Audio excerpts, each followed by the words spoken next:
say. We're turning to one of the two big stories from the world of football. It's finished 4-0, obviously, between Brentford and Manchester United. You know that by now.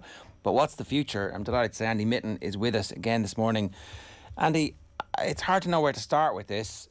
We were talking about the pie chart of blame. It's obviously the Glazers, it's the football people at the club, it's the players, it's the current manager you kind of not given a free pass to, but certainly you'd be concerned about the start.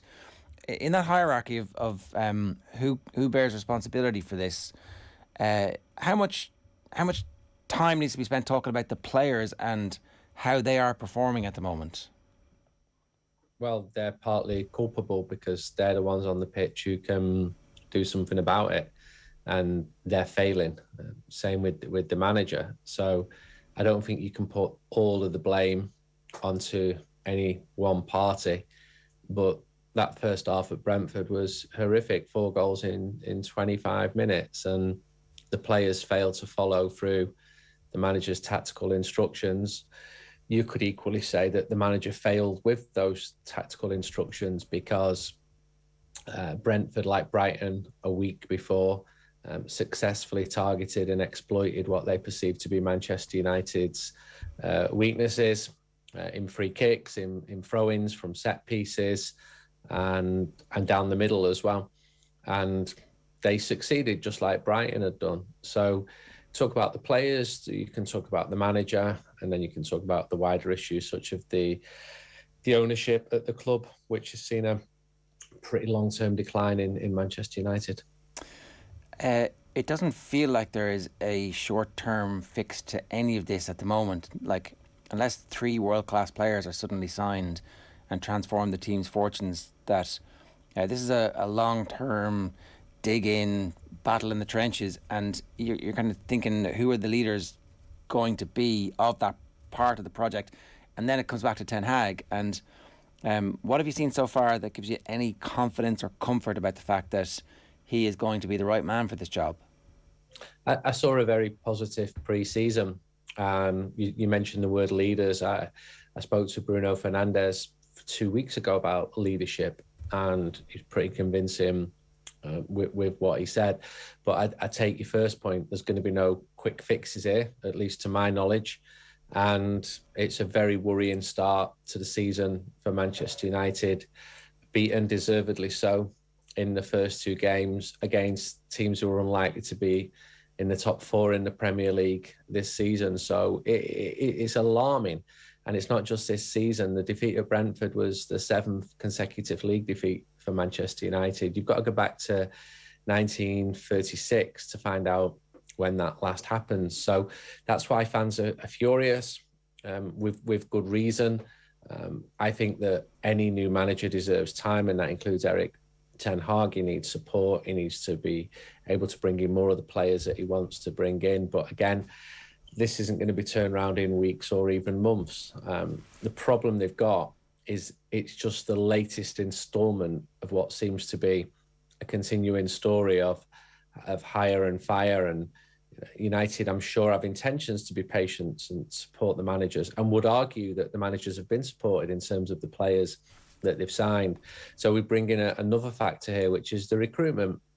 United have, the scouting department has regularly identified players, emerging talents, who the club should be signing. For one reason or another, those players have not been signed, and lots of them have gone on to be very successful elsewhere, whereas lots of the players who Manchester United have signed have underperformed and underwhelmed. Are they signing players still who the manager wants?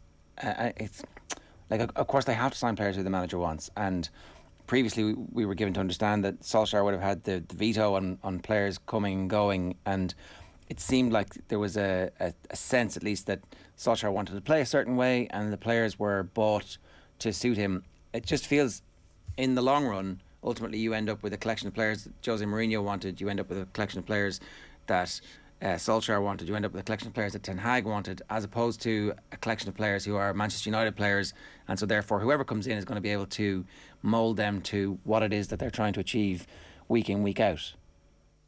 Yeah, that's a fair comment. Jose Mourinho and Ole Gunnar Solskjaer did mould them into something resembling a coherent team. They both finished second in the league, which is a big achievement for both of them. And the players there now is a collection of players going right back to when Sir Alex Ferguson was there, all been signed by different managers. But then you do get that at other clubs as well. If you look at some of the biggest clubs in the world, they're full of players who've been signed by different managers. But there seems to be a lacking strategy from Manchester United. What was supposed to happen was a new football structure was put in place, which would see to better recruitment, better signings, and we've yet to see the evidence of that. John Murtagh is working very hard this summer to bring players in, and 3 players have arrived, and none have convinced really so far. Maybe Terrell Malacia, who did well in the second half against Brentford. But the main target, Frenkie de Jong, is still to arrive. So that shows it's a very difficult market for Manchester United to get the players in. But that doesn't wash with fans who are seeing other clubs getting players in, winning football matches. And United will always be judged by results. And if you look at the league table right now, Manchester United at the bottom of the league. Now, that's only 2 games in. It's still very, very early. But the calendar year 2022 has been horrific for Manchester United. In fact, if you go back to last October and September, first of all, with Ole Gunnar Solskjaer losing his job, it's been a really, really poor period for Manchester United, and that's why we're talking about where the blame should be apportioned now in this conversation. What happened yesterday? What's your information beyond the fact that they obviously had to run 13.8 kilometres in training to make up for the kilometres that they did not run against Brentford?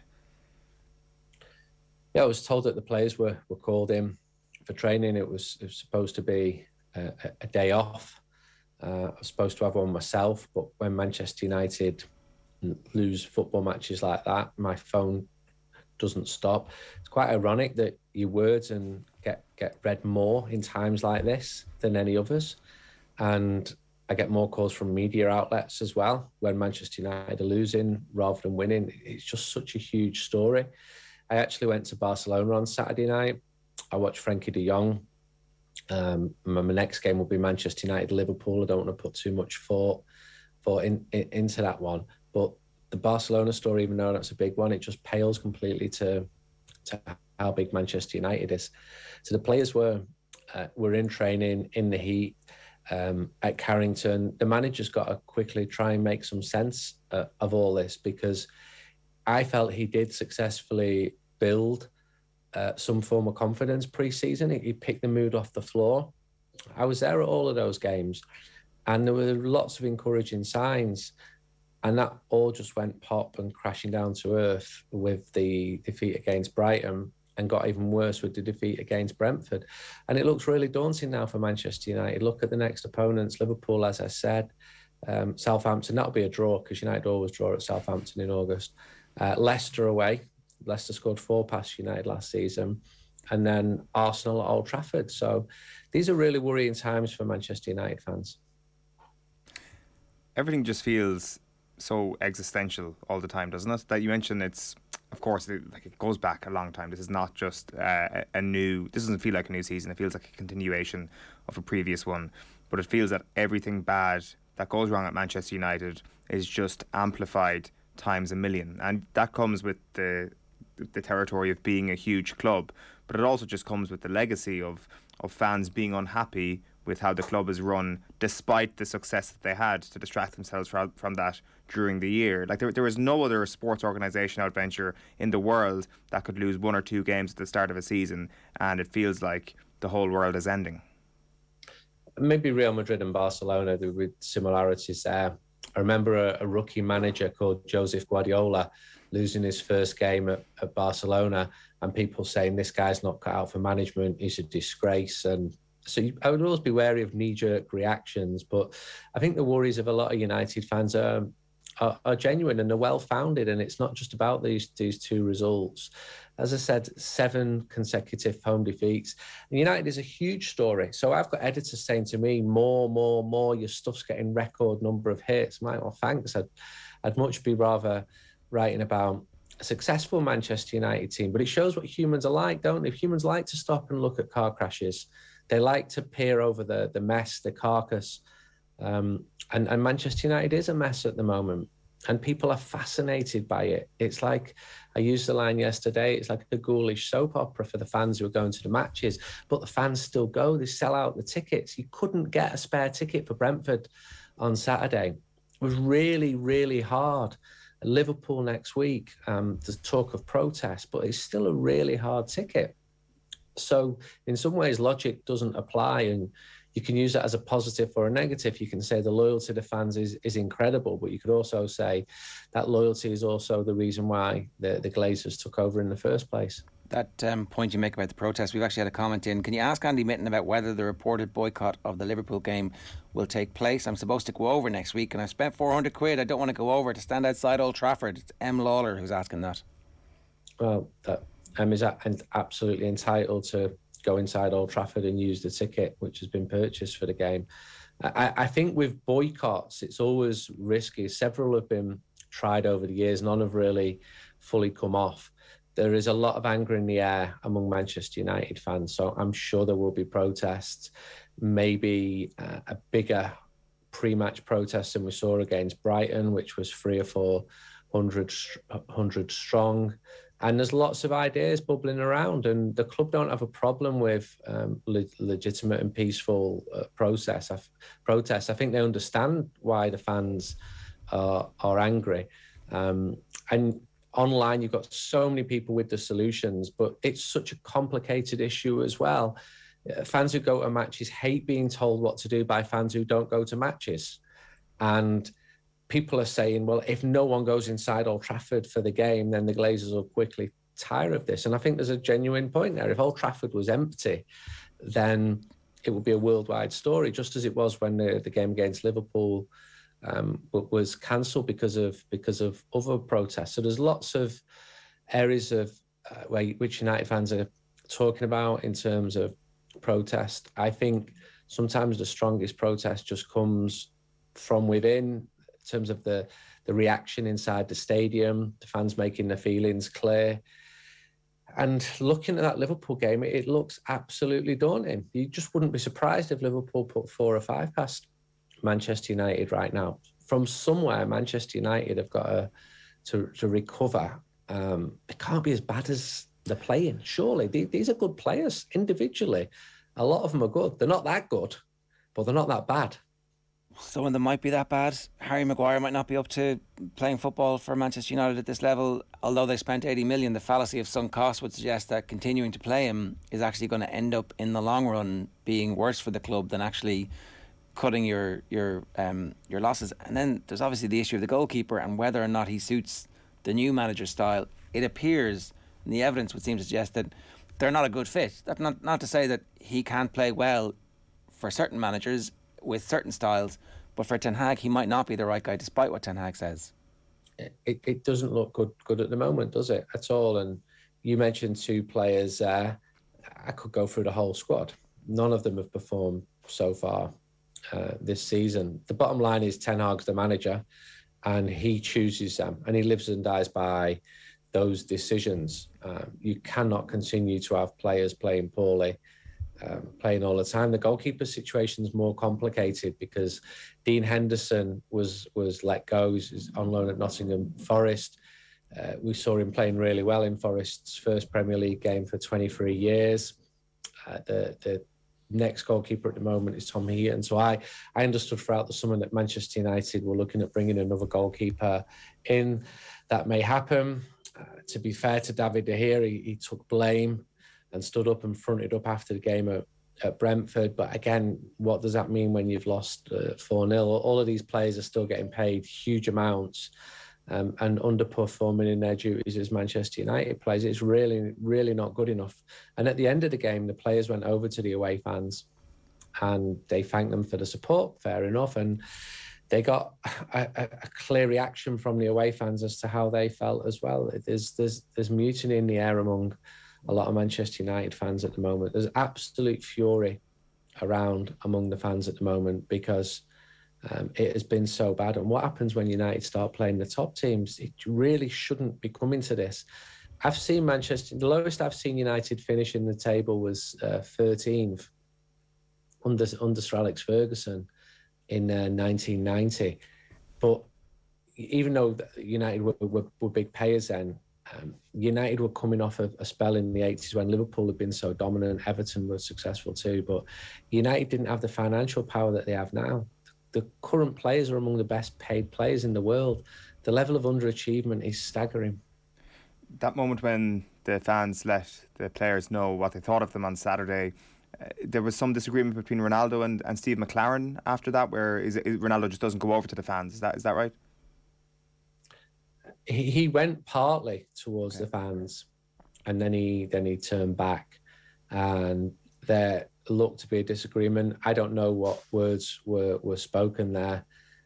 The issue of Ronaldo needs sorting out. That's what I do know. Is he going to stay and give it his best, or does he want to go? If he wants to go, let him go. And it's a problem. It is a problem. I can argue both sides. If he stays, then Manchester United keep a very popular, proven goal scorer. But again, this is on the manager. The manager's got to make some really big decisions. You mentioned Maguire, De Gea, Ronaldo. The manager had the respect of the players pre-season, and I think he genuinely is a good coach. But he's got to make some really tough decisions now. Harder to make those decisions when the players you've wanted have not yet been brought in. So Manchester United need to bring some players in before the end of this transfer window. That's another factor as well. It's okay. It's relatively straightforward to make those decisions if you think you're going to get the benefit of long-term support. So say, for example, he was to somehow find a buyer or whatever to get rid of those players out of the squad and not have them be replaced. A finish of 12th or 13th, does Ten Hag get the benefit then of like actually adding in the new players and getting the year of experience that the young players get next year, or is that cycle of boom and bust, or bust and bust as it is at the moment, going to follow? So, does he have the confidence that he actually has enough long range here to be able to say, okay, actually, you know what, Ronaldo, that's fine, you go, and we're not going to pick Harry Maguire because actually ultimately it's not my job to get a transfer fee for him, and or does he feel like he'll just get fired at the end of the season if they finish 13th? You say it's okay moving players on. It's really difficult. Ronaldo has been offered to probably a dozen clubs in Europe this summer, and none of them have taken him. So it's difficult. The only offer I understand which has been credible was from a club in Saudi Arabia, which obviously the player has not chosen to do that. I think now Ten Hag will be getting reassured that he's going to be supported, and I think United have supported their managers. They've given each of them a couple of years, apart from David Moyes, who got 9 months, and they've backed them in terms of buying players. The recruitment has not been good, and we're judging this with the benefit of hindsight, because at the time, when players like Bastian Schweinsteiger were signed to come in, I remember United fans thinking, great, and they're just not working out. So why are they not working out? I think that Ten Hag will be getting reassured at the moment. It's not a situation that he had with Ralph Rangnick, where relationships were breaking down after a month of him being there. United have got to support Ten Hag. He's the manager. He's the man who's been chosen to lead the team, and there's no choice but to support him. This isn't Real Madrid. I remember once speaking to Carlos Queiroz, and he was manager of Real Madrid, and his president, who made all the decisions, didn't speak to him from September until the end of the season when he sacked him. And that's the way that club works. And somehow it does work for them. I think at Manchester United is very inclusive in terms of supporting and communicating with the manager, looking at his objectives, the players he wants to bring in. But the whole system is not working. And again, you've got to go back to the owners. The owners are making these appointments. This isn't something new.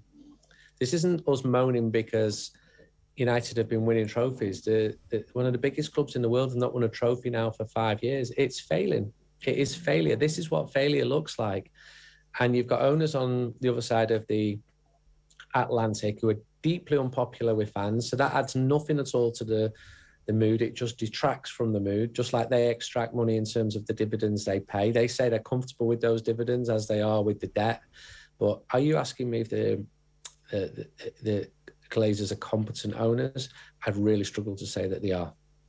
I think that's clear. Like, that's definitely clear, and I have a lot of sympathy with the United fans who want a change of ownership. And like, a change of ownership is as likely to happen as not at this point. You know, we're not going to hear about it really until it actually happens. But American sports franchises get sold all the time. That's the model they're used to.